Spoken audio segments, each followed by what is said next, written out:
सवाल ये है कि वज़ू किसे कहते हैं? वज़ू किसे कहते हैं? वज़ू उसे कहते हैं कि आदमी जब नमाज पढ़ने का इरादा करे तो साफ बर्तन में पाक पानी लेकर पहले दोनों हाथ गट्टों तक धोए, फिर उसके बाद 3 बार कुल्ली करे, मिसवाक करे, फिर 3 बार नाक में पानी डाले और नाक साफ करे। 3 बार नाक में पानी डाले और नाक साफ करे, फिर 3 बार मुंह धोए, फिर कोहनियों तक दोनों हाथ धोए, फिर सर और कानों का मसाज करे, फिर दोनों पांव टखनों तक धोए। अब सवाल ये होता है कि वज़ू में कितने फ़राइज़ हैं, तो वज़ू में कितने फ़र्ज़ हैं? तो जवाब ये है कि वज़ू में 4 फ़र्ज़ है। कितने हैं वज़ू में? 4 फ़र्ज़ है। नंबर 1 दोनों हाथ। नंबर 1 क्या है? अरे वज़ू में कितने फ़र्ज़ है? 4 फ़र्ज़ है।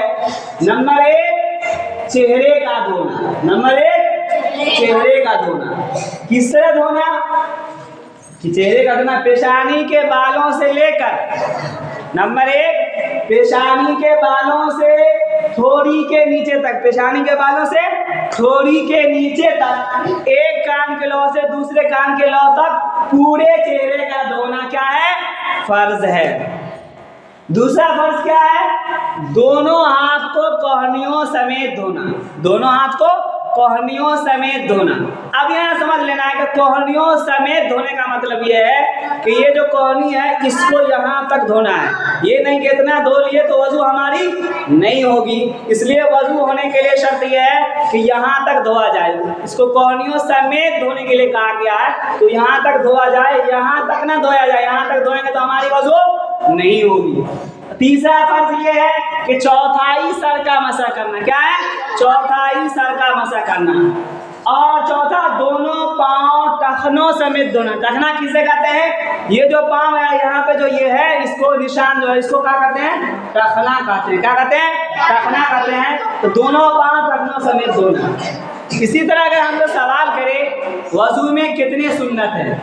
वज़ू में कितने सुन्नत है? 13 सुन्नत है। कितने सुन्नत है? 13 सुन्नत है।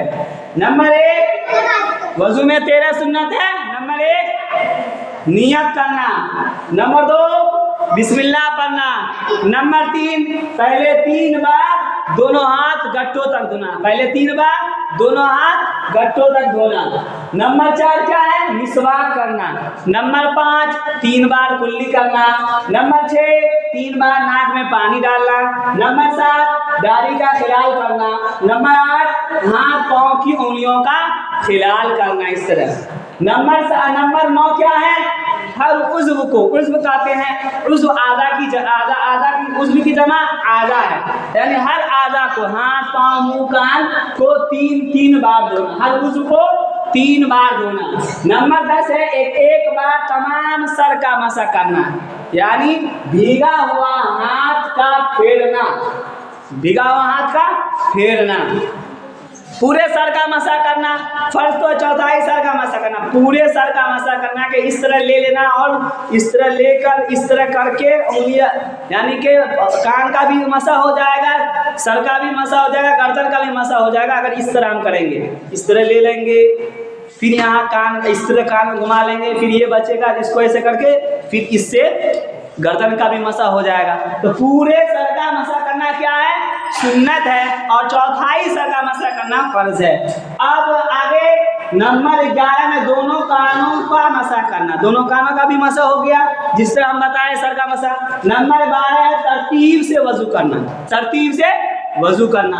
नंबर 13 पेदर पे वज़ू करना। एक उज़्व खुश ना होने पाए कि दूसरे को धो ले। पेदर पे का मतलब होता है कि लगातार वज़ू करना। ये नहीं कि चेहरा धोआ तो हाथ धोने लगे, हाथ धोए तो पाँव को एक, या पाँव का यानी पाँव सूख जाने के बाद फिर धोए, तो ऐसा नहीं। लगातार वज़ू करते रहना चाहिए। ये नहीं कि एगो बात कर रहे हैं, वज़ू कर रहे हैं, थोड़ी देर के बाद कर रहे हैं, ये चीज़ों से बचना चाहिए। अब यहाँ पे बताना है कि यहाँ पे क्या बताया गया?